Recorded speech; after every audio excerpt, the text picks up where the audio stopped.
مسیح یسوع کے بابرکت اور پاک نام میں آپ سب کو سلام۔ ہماری بیبلیکل کے انٹروڈکشن کی سیریز کی جو اگلی بک ہے وہ ہے پہلا سیموئل۔ یہ سیموئل نبی تھے، اور جن کے بارے میں پچھلی ویڈیو میں بھی بتا چکا ہوں کہ وہ آخری قاضی بھی تھے، انصاف کرتے تھے لوگوں میں۔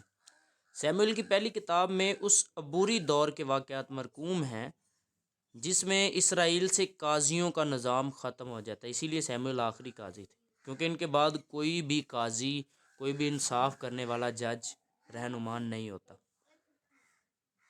اور شہنشائیت قائم ہوئی۔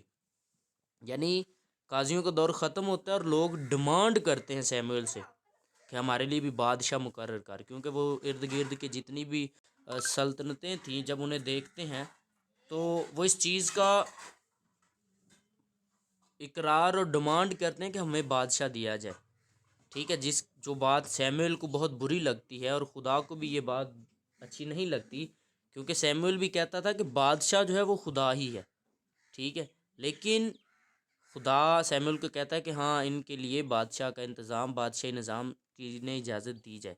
اور اسرائیلیوں کی قومی زندگی میں یہ جو تبدیلی تھی، 3 لوگوں کی وجہ سے تھی۔ ایک سیموئل جو کہ آخری قاضی تھے، نبی تھے، اور اس کتاب کو لکھنے والے بھی وہی ہیں، اور اس کتاب کی زبان بھی یونانی ہے، ٹھیک ہے۔ اور دوسرے نمبر پر سول، جو اسرائیلیوں کا جو سب سے پہلا بادشاہ تھا وہ سول تھا۔ اور تیسرا جو شخص تھا وہ داؤد تھا۔ داؤد کا بہت کمال جرنی ہمیں سیکھنے کو ملتی ہے۔ داؤد کو جب خدا سول کے بعد چناؤ کا موقع ملتا ہے نا، اس کا انتخاب کیا جاتا ہے، تو داؤد فوراً بادشاہ نہیں بن جاتا۔